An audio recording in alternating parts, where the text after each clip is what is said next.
അസ്സലാമു അലൈക്കും വറഹ്മത്തുള്ളാഹി വബറകാതുഹു. ചേരയെ തിന്നുന്ന നാട്ടിൽ പോയാൽ നടുക്കണ്ടം തിന്നണമെന്നാണല്ലോ. മാസ്ക് ധരിച്ചിട്ടില്ല. മാസ്ക് ധരിക്കേണ്ട പ്രദേശമല്ലാത്തത് കൊണ്ടാണ് മാസ്ക് ധരിക്കാത്തത്. ഞാനിപ്പോൾ തമിഴ്നാട്ടിൽ ഒരു പള്ളിയിലാണ് നിൽക്കുന്നത്. പള്ളി എല്ലാവർക്കും കാണാം, തുറന്നിട്ടിരിക്കുന്നു. സ്വദേശിയെന്നോ വിദേശിയെന്നോ തടസ്സമില്ല, ആർക്കും കയറാം. പ്രത്യേകിച്ച് കോവിഡ് മാനദണ്ഡങ്ങളൊന്നും പാലിക്കേണ്ടതില്ല. ഒന്നും തന്നെ ഇവിടെ കാണാനുമില്ല. ഏറ്റവും ചിരിപ്പിക്കുന്ന അല്ലെങ്കിൽ ചിന്തിപ്പിക്കുന്ന ഒരവസ്ഥ കേരളത്തിലെ പള്ളികളിൽ ഇപ്പോൾ നിസ്കരിക്കാൻ 40 പേർക്ക് അനുവാദം നൽകുമ്പോഴും പരിമിതികളും നിബന്ധനകളും സർക്കാരിൻ്റെ നിബന്ധനകൾ പാലിച്ചുകൊണ്ടാണ്. അതിൽ പ്രധാനപ്പെട്ട ഒന്നാണ് ഉളു ചെയ്യുന്ന സ്ഥലം അല്ലേ. ഇവിടെ ഈ പള്ളിയിൽ വന്നപ്പോഴത്തേക്ക് നമ്മുടെ നാട്ടിൽ ഹൗലുകളെ പാടില്ല, പൂർണ്ണമായിട്ടും ഹൗലുകളൊക്കെ അടച്ചിരിക്കുകയാണ്. ഹൗലുകളിൽ ഉളു ചെയ്യാനുള്ള സൗകര്യം ഇല്ല. കാരണം കൊറോണ പടരും എന്നതാണല്ലോ.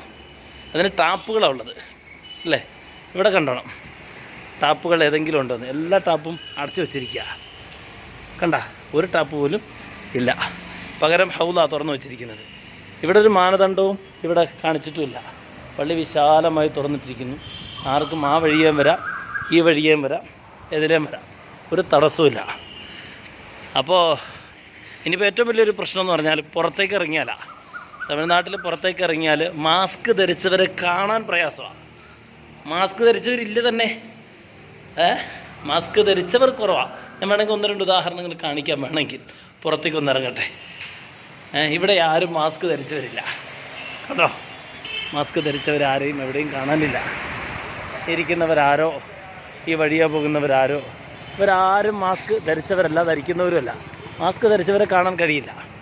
അപ്പോൾ ഇതാണ് അവസ്ഥ അല്ലേ. പള്ളികൾക്ക് വേണമെങ്കിൽ പള്ളികൾ തുറക്കാം, പക്ഷെ അതിന് തടസ്സങ്ങളും വാദങ്ങളും ഉന്നയിക്കുന്നവർ ഈ വീഡിയോ ഒക്കെ ഒന്ന് കണ്ടാൽ കൊള്ളാമെന്ന് എനിക്ക് തോന്നുന്നത്.